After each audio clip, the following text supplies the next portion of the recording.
I spent this year sort of preparing for 2 large-scale major events, and then come March started pulling them apart and cancelling them. So it's been a challenging start. This is how it felt to me, up and down, full of surprises. You sort of tried to shelter, started sailing again, in came the next hurricane. But with that also, with that dramatic aspect, it was quite interesting.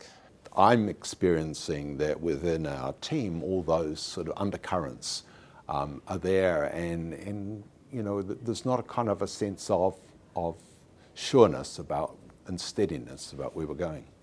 I have a lot of thoughts around my peers' well-being in the arts, because a lot of people have lost work and a lot of people are unable to find work again, and everyone's going, what's the future going to look like?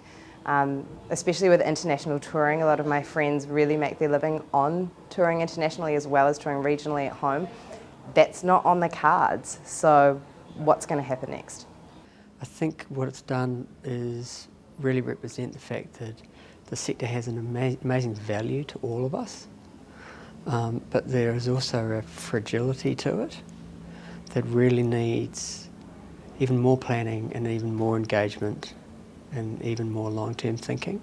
When the first lockdown happened in March, we chose as a team to just take that opportunity to reflect and recuperate from the shock of it all, and we've closed the venue for 6 months, but in that time have done some really amazing strategic planning and thinking, a bit of sprucing up of the venue, but also we've expanded our artist residencies a whole lot because they can happen in any levels. We are now in a phase where we're looking at what are these moments that we can seize, what is COVID giving us in terms of the arts.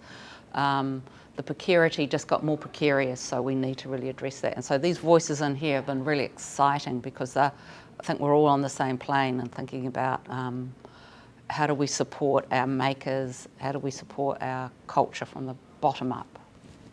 And the diversity of the sector means that trying to support and get that whole picture for everyone is a real challenge.